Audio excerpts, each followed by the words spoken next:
Is this the start of the video? Yeah, sure. Hey guys, this is day 25 and 26 of the 30-day business. We're going to talk about, hopefully you can see that. If not, I'll throw it on the screen. The ads we've been doing on Facebook and their results. So maybe you read the ad. Sure. Just the context for them. Yep. I'll throw it on the screen right now too.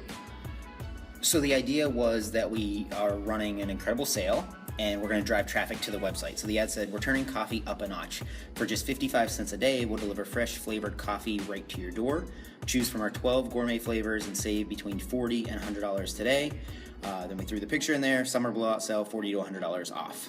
So this ad was a little bit different than some of the other ones we have used before. This one played to a more logical standpoint where for literally 55 cents a day, which anybody can afford, they could get coffee, an emotional attachment for a lot of people, for an entire year. So this ad, we did this because we needed to drive traffic to a more expensive product. How do you justify paying $200, $300, $400 for something right away?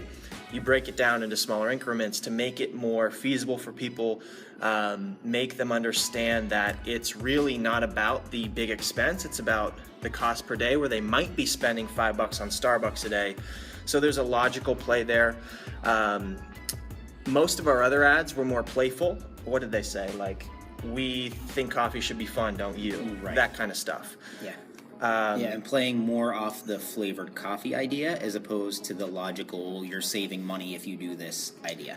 And that's because for this ad specifically, we marketed a year in advance payment as opposed to a month to month. So they actually saved money if they did pay for the year in advance. Right.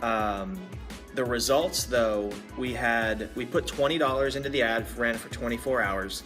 Cost per website click was $1.99, so just under $2. Total reach was 2,909, and the frequency, which means the average amount of times a person saw it, was 1.03, and no conversions. So I think what Josh and I learned about Facebook ads is that they might not be the best for driving immediate traffic. That there might be an opportunity to grow a brand first and then retarget the people who have already shown interest in your product, your service, your page, whatever. Right. Yeah. So what we tried to do was basically use Facebook ads to drive direct sales. And maybe some people are successful with that, but starting with a new brand, if we had it to do over again, what Max and I talked about was we would probably use Facebook ads to drive people to become an audience. So liking our Facebook page or signing up for our email list, and then retargeting those people after we already know who our audience is, as opposed to saying, let's take 50,000, 500,000 people and target them. They don't like our page, but maybe they'll buy our product. So in the last point, real quick, think about it like this. If you're on Facebook scrolling, you're probably not in the mindset, which product or which ad will I see that I can purchase right now? That's probably not your mindset. You're probably looking for friends, family, news updates, whatever's happening in politics, anything like that. But in a different setting on Amazon, you might be searching on Amazon for flavored coffee. So you need to think about the channels you're using to market your product and where are you spending your money and what return are you trying to get. And what we've basically found out was on Facebook, the best thing to do is spend money on a low commitment return. So like our page, subscribe to our email, not pay $200 for coffee. Yeah. Yeah, and I think, not that Facebook ads can't drive people to buy, but again, just to reiterate Max's point, build an audience, sell to that audience, as opposed to selling to a Facebook population. Sell to your audience. Cool. Hey guys, just wanted to talk to you a little bit about Shopify and the things we liked about it and the things we didn't like about it. So when you log into Shopify, you go to online store and look at your themes. They have an okay suite of themes. There's some free ones, there's some paid ones. They're a little bit pricey as themes go, but it's just the price you pay for playing on their field, I guess. But you can also go to a site called themeforest.com that will have a bunch of other themes that you can get, probably a lot cheaper than what you can get here. Pretty easy to install. You can go to the theme store here, find what you like. You can sort them also, so let's look at the free ones. You hit this, and then you install the theme here. One of the problems we had is that I'm very familiar with WordPress, as some of you might be. And what we found is that when you install new themes, some of your apps stop working. So they also have a decent suite of apps. You can see we added some things here. SumoMe is a great tool if you're not using it to track your traffic and your clicks and increase your email list. There's a recurring billing we use for our subscription model. This is a pretty good tool. And this is just a countdown timer to say how long your deals are going to be available. They work pretty well, but again, a lot of these you have to do some coding, which can be a little problematic for people. The instructions are good, but if you're used to WordPress where you just find a plugin that you like and you click the install button and it's all done, unfortunately Shopify is not at that level. And a lot of these companies that are making the apps will charge you to install the app for you. So that's one problem we saw. And again, pick your theme first, because if you do go through the trouble of implementing the code and getting your app to work, changing the theme could break all of that. So definitely install the themes first. We also ran into some problems where when installing multiple apps, there were some conflicts. So you had to be very careful. We had I uninstalled the app because it was causing us a little bit of a problem, but it was an app that allowed us to give bulk discounts. So for example, if you bought 3 bags of coffee as opposed to 1, you would get a discount on your entire cart. So there is an app to do that. It's not native to Shopify. It's something that people have been complaining about for a while, but Shopify hasn't implemented it.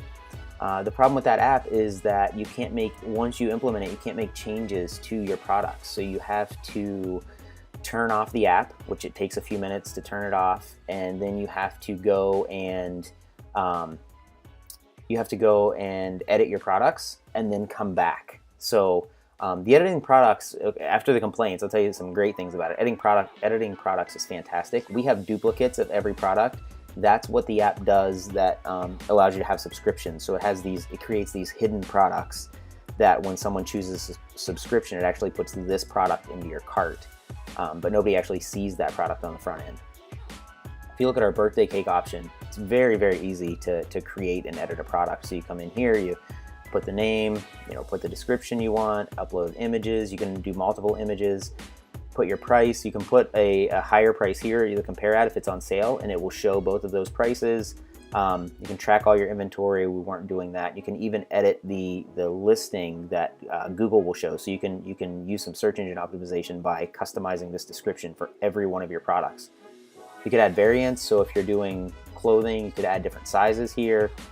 That's very easy to do, and you can even add different pricing for each one of those. So those things are all great. It does have an integrated Facebook store. You just turn that on. In the settings, I'm not going to go through all this because you can search a lot of it on Google, but you can integrate the store with Facebook. Again, one thing we found is that the apps don't work well. So if you have custom apps installed, the Facebook store might not pick the products up correctly. So that's a little bit of a problem. And then you can create collections. So basically groups of products. So in this case, we're selling just coffee, but we still added some feature products. This one's added to bulk discount and homepage products. So then when you're setting up your pages, you can decide what products to show.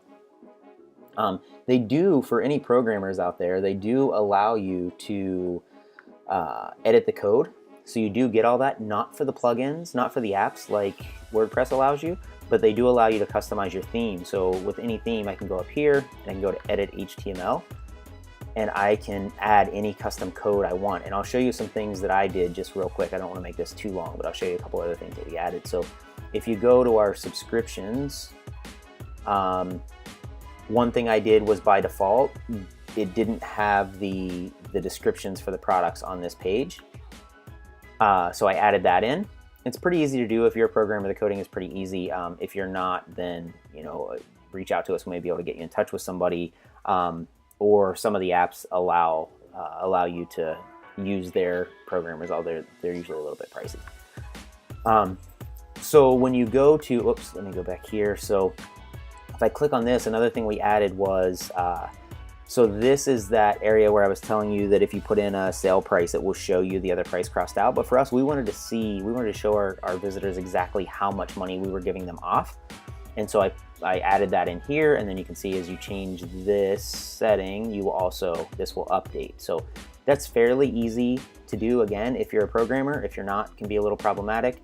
And then I also went ahead and showed our full line of flavors down here, which is not incredibly easy to do, just built with the built-in options that Shopify gives you. So those are just some really, really high-level things with Shopify. They have some very interesting things. I don't want to get into the details here because we have some customer names in there that I don't want to show, but they do have a lot if you're building an e-commerce store just selling basic one-time products, so similar to an Amazon, Shopify is absolutely fantastic because they have all the back-end stuff set up for you. If you're trying to do more complicated things like subscription models and things like that, plan on doing a little bit of programming. And if you're very precise about how you want your page to look, chances are their templates are not going to work for you out of the box. You may have to do some custom programming there. But overall, if you're doing basic e-commerce stuff, I would recommend Shopify. So give it a shot, and we'd love to hear your feedback on it.